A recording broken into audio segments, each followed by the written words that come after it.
Venía un poco nervioso, pero ya me asustó más el profe Sacha.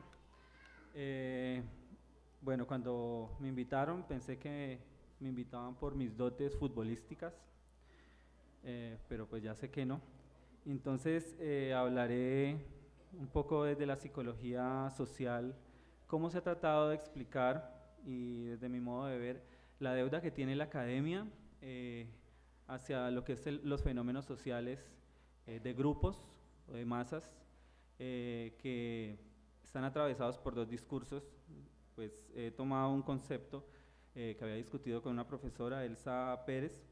Ella me decía, existe una cultura decretada, existe una cultura construida. La cultura decretada y la cultura construida cohabitan como cultura, ambos. Parecen la misma cosa, pero no lo son. Son dos discursos distintos y dos formas de entender los fenómenos. Eh, una que está en, en la realidad de la interacción y otra que está desde la interpretación. En ese sentido, tengo que decir que la psicología social, el psicoanálisis tienen una deuda grande con los movimientos sociales y con los grupos de masas, que históricamente han hecho un trabajo de investigación, pero también de satanización de los movimientos sociales y de los grupos, y los han ubicado desde la irracionalidad. Es decir, el sujeto, el individuo se vuelve masa y pierde todo tipo de razón, entonces todo lo que es grupo es sinónimo de rebeldía, es sinónimo de vandalismo y una cantidad de cosas, y ese ha sido producto pues, de unos textos que han surgido desde la psicología social, desde la etología, desde otras disciplinas. Entonces creo que en este sentido pues trataré de hacer mi presentación o pues mi argumento.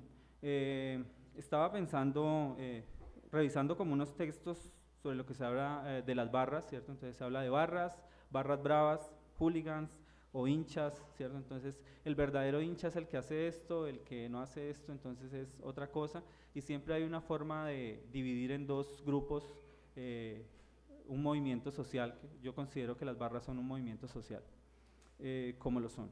Igual como las barras han sido satanizadas históricamente, también lo han sido todos los grupos sociales. El sujeto visto en la masa es interpretado como algo peligroso, algo irracional, que sufre como de algún modo como un retroceso, pasa de ser civilizado a ser una cosa que deben controlar. Entonces, frente a eso, pues me voy a saltar la primera parte porque iba a hablar del origen de las barras, pero creo que ustedes ya saben más de eso que yo. Entonces voy a hablar de la psicología social. Hay dos autores, había pensado en muchos, pero voy a hablar de dos que son como siempre la base teórica cuando uno ve estudios de movimientos sociales, de grupos. Uno es el trabajo de psicología de las masas de Freud, ¿cierto? Y psicología de las masas interpretado desde Lee Bohm. Lee Bohm pues, era un autor, etólogo, psicólogo, médico, todo lo que ustedes se puedan imaginar, era un duro. Y este señor, algunos dicen que lo contrataron para hablar sobre los fenómenos y entonces él construye una teoría que es la psicología de las masas, a la cual luego Freud le responde y le escribe un artículo que se llama Psicología de las masas. Y vemos pues dos versiones ahí. Y lo que uno encuentra en ambos textos es que siempre por el lado de Lee Bohm pues se habla de un carácter irracional, irreflexivo, emotivo, regresivo, agresivo y violento para hablar de la masa. Es decir, la masa es todo eso.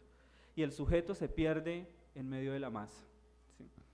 Y Freud, pues, él pues tiene una cierta distancia, pero pues ahora vamos a ver que la distancia que toma Freud no es tampoco muy amable hacia los movimientos sociales. Primero, pues, desde la postura del primero que les digo, que es Lee Bohm, él dice que la característica de las masas es el alma colectiva. Y en esa alma colectiva parece ser que el individuo pierde todo eso que ha construido en la civilización. Legitima comportamientos que en su moral no lo haría de modo individual. Y Freud pues, nos va a decir que lo que ocurre no es eso, ¿cierto? Bueno, hay una explicación de por qué el hombre tiende a agruparse, por qué tiende a formar las masas, y pues es un supuesto origen gregario que caracteriza a lo humano. Es decir, los humanos tendemos a unirnos. Y en ese unirnos, pues cumplimos, tendemos a devolvernos a unos estados iniciales precivilizatorios. Freud, por su parte, pues tampoco es muy amable y lo que va a decir es que cuando la gente está en masa, pues se une desde sus instintos más primarios, lo compara con los niños y con los neuróticos. Y desde ambos autores, pues lo que encontramos es que nos están diciendo que toda masa es peligrosa, es irracional. Y ahora devolvámonos a pensar lo racional y miremos si somos racionales o no. La modernidad, pensada como una época histórica, es un cambio del paso de la Edad Media, ¿cierto? Siglo XVIII, XVII, XVIII, a una nueva época que se llamó que se ha llamado la modernidad y que pues parece que en eso es lo que andamos, ¿no? Una época de la Edad Media donde el centro, lo que define al hombre es la existencia de un alma, un carácter espiritual en lo humano, un carácter dogmático, donde se adora a un Dios, donde todas las cosas se pueden explicar desde la religión. Pero luego se pasa pues por todos los procesos históricos, ¿cierto? La Revolución Francesa, la Ilustración y toda esa cuestión, y empieza un periodo donde ya no es la religión, sino que es la razón lo que rige el pensamiento moderno. Es decir, hay una sobrevaloración de la razón. Lo que caracteriza al hombre no es ser ahora racional, no es ser ahora religioso, no es ser simbólico, místico, ya eso está mandado a recoger. Ahora el ser humano tiene que ser racional. Y todo lo que amenace la razón, pues debe ser controlado y combatido. De este modo, al decir que la masa es irracional, es una amenaza, ¿cierto? Pues lo que va a hacer el sistema es tratar de controlar a la masa. Pero hay estudios más críticos que demuestran que la gente no se agrupa siempre para hacer el mal. Que la masa, cuando la persona está en masa, no solamente se mueve por fenómenos en psicología que son muy estudiados como la influencia, para hacer el daño. También la gente se une para hacer cosas buenas. ¿Qué tenía Libón en la cabeza para estar pensando que que el individuo bajo la influencia del grupo solamente se va a mover hacia el mal? ¿Sí? Bueno, eso es lo que pues en términos generales les iba a decir de esas dos posturas. Creo que esas dos posturas frente a lo que es la masa ha generado muchas teorías, ha generado incluso muchas políticas y muchas formas de tratar de evitar la masa y pensar en el individuo. ¿Sí?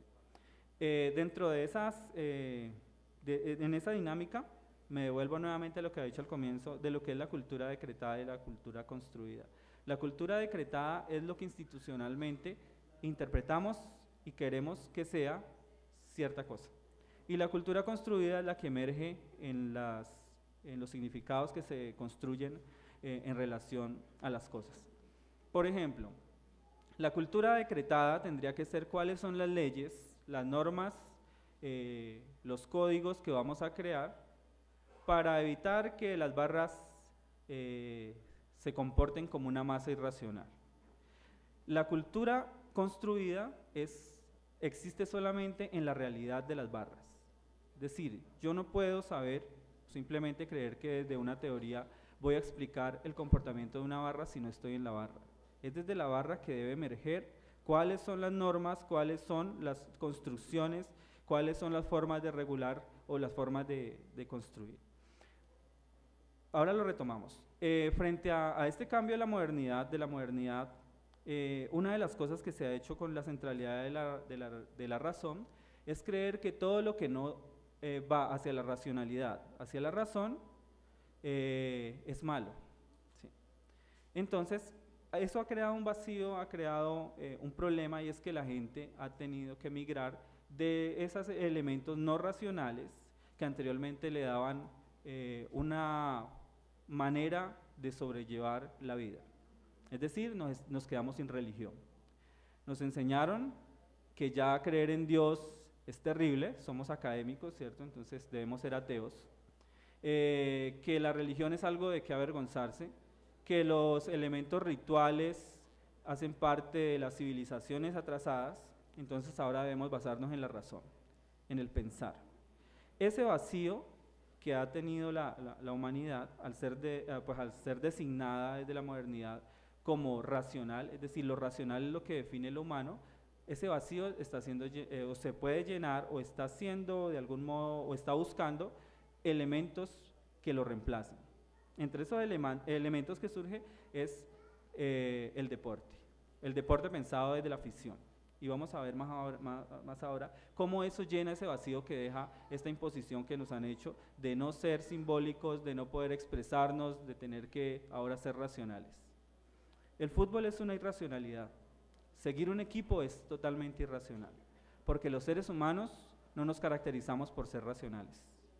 Los seres humanos nos caracterizamos por ser simbólicos. Si pensamos, son muy pocas las veces en que nosotros operamos de modo racional. ¿Sí? Creo que lo hacen los que se dedican a la lógica, el resto no lo hace. O usted cuando se levantó pensó cómo iba a ser su día. ¿Qué tal que todo el día estuviéramos racionalizando sobre lo que hacemos, cierto? Oh, un día menos de vida. Cali se está inundando, oh por Dios, y yo aquí, ¿sí? O sea, viviríamos en una angustia permanente. ¿Qué puede ser más irracional? Que usted va a salir ahora y va a decir, oh, la calle está peligrosa, ¿cierto? Ahora cuando salgan, barrio ajeno, ¿sí o no? Entonces usted dice, las posibilidades, vivo en la ciudad más peligrosa, en un barrio peligroso y en uno de los países más peligrosos de Latinoamérica. ¿Qué tal que usted estuviera con ese pensamiento? La racionalidad no lo va a hacer libre, usted lo que va a hacer es que va a echar la bendición y problemas solucionados, ¿sí o no? ¿Qué tal que usted se levantara? Yo siempre le digo esto a mis estudiantes, ¿qué tal que usted se levantara todos los días y cuando vea a su mamá usted racionalizara sobre su mamá, ¿cierto? Usted dice, mi mamá está envejeciendo, se va a morir mi mamá, algún día. ¿Usted qué hace? ¿Se queda ahí en esa angustia? Usted dice, Dios mío bendito, que se muera la mamá de todos mis amigos menos la mía. Usted opta por algo irracional, pero esos factores que son lo que yo considero que nos determinan, están siendo satanizados todo el tiempo por este nuevo discurso de la modernidad que nos obliga a ser racionales. Es una tarea que tenemos. El sujeto racional es un producto de la modernidad y es nuevo. ¿Qué hizo que el hombre, utilizando mal la metáfora del hombre en la caverna, qué hizo pues que el hombre primitivo saliera de la caverna? ¿Que confiara en sus arcos o en sus flechas o que creara dioses que le permitieran salir de la caverna? Que hiciera un ritual que le permitiera salir de ahí. Esos vacíos que deja la modernidad, pues surgen por medio de la modernidad. Desde mi concepto, considero que el fútbol y que las barras son una manifestación de algo constitutivo del humano, y es la capacidad de construir símbolos, significados, creencias, y además del carácter ritual que es necesario para nosotros. Ante la falencia o ante la falta de otros elementos, de otros dioses, surge la posibilidad de seguir un equipo. Porque todo este proceso que se sufre o que se construye en las barras, hablando de la cultura construida, no de la barra entendida desde afuera, desde lo académico, desde lo político, sino la barra desde quien la vive, es un proceso religioso, es un ritual, es un culto sin un Dios. Lo que usted siente cuando entra al estadio no puede ser explicado desde algo racional, ¿sí o no? Pues por lo menos yo no puedo explicar lo que siento cuando entro al Coloso de Palmaseca, ¿sí o no? Es una cosa maravillosa, bellísimo, ¿sí o no? Y no sería racional saber que luego tengo que esperar por ahí hasta las 11 de la noche que se desarme el trancón, ¿sí o no? Pero igual lo hacemos, hay algo ahí, hay un vacío simbólico, y creo que el fútbol, las barras bravas, bueno, mal llamadas barras bravas, porque pues ustedes saben que eso tiene todo un contexto también, deben ser entendidas como lo que son manifestaciones es casi una cosa religiosa, es una cuestión simbólica que representa lo que somos. El problema es que cuando intentamos regularla desde un discurso simplemente institucional, olvidamos o ignoramos esos elementos construidos que están dentro de las barras. Por eso mi reflexión es que es la barra quien debe hablar, es la barra quien debe construir sus elementos de regulación. Desde afuera es muy fácil pensarlo. El otro día, me acuerdo al partido, por fin van a estar los hinchas del Cali y del América, sí, pero unos tienen que salir una hora después. ¿Quién puso esa regla, la barra o la puso la policía? ¿Sí? ¿Cómo esos elementos pueden ser extraños para quien está en una barra? ¿O cómo pueden ser cercanos? Yo pienso que son cercanos si ellos mismos las construyen. Por ejemplo, pues en esto voy a ser un poco políticamente incorrecto, casi siempre lo soy. Es decir, no sé si si como hincha del América, un discurso que te diga, no, es que mire, son dos equipos de la ciudad, ay, eso es muy racional, son dos equipos de la ciudad, somos lo mismo, así que tienes que alegrarte por un triunfo del Cali. Eso es muy racional, pero eso no pasa por el cuerpo. Yo jamás me voy a alegrar porque el América gane. ¿Sí? Qué pena. ¿Sí? Y esto no quiere decir, oh, qué brutal soy. Perdóneme, pero creo que como hinchas lo entendemos. ¿Sí o no? ¿Lo entendemos o no lo entendemos? Eso no pasa por la racionalidad, pero yo sí puedo construir otros significados que sí pasan por la cultura construida. El hecho de que a mí no me alegre, el otro no quiere decir que ahora yo voy a salir a enfrentarme con el otro, ¿sí? Creo que lo conocemos en nuestras casas, en esta ciudad, lo sabemos, nuestros hermanos, unos somos hinchas de un equipo, otros de otro. Sin embargo, en nuestra oficina, por ejemplo, tenemos, soy compañero de Breiner y cada vez que pierde el América me le burlo y cada vez que pierde el Cali se me burla, ¿no? Yo como que la pienso ya para llegar a la oficina y yo, ay, ver a Breiner me la va a montar. Igual, seguimos siendo amigos. Pero no podemos, no pasa, por lo menos para mí no pasa por el proceso racional de construir ciertas hermandades que me parece que son hipócritas y que se pueden construir desde otra cosa. Hay algo en lo que sí somos cercanos y somos hermanos. Es que una cosa es un clásico Cali América y otra cosa es un clásico Cali Pasto. ¿Sí? El clásico es el clásico. Y para que exista un clásico tiene que existir el otro. Es decir, no es posible, una cosa es uno irse a ver Cali Huila, ¿cierto? Y otra cosa es irse a ver Cali América. Yo prefiero tener la tranquilidad de poder ir a ver Cali América, independiente de cómo quede. Pero lo que yo siento cuando voy a un clásico es muy distinto a lo que no, a lo que tendría o a lo que lo que me pierdo más, pues si siguen estas normas de solamente entran hinchas de un equipo, solamente entran hinchas del otro. Creo que pensando estos procesos de encuentro como hinchas, a lo que tenemos que pensar es en lo que somos uno, y en lo que somos uno es que somos parte de un ritual religioso. No es posible existir sin que exista el otro. No es posible sentir la pasión por un equipo si no existe ese otro equipo. Y debo respetarlo en esa diferencia.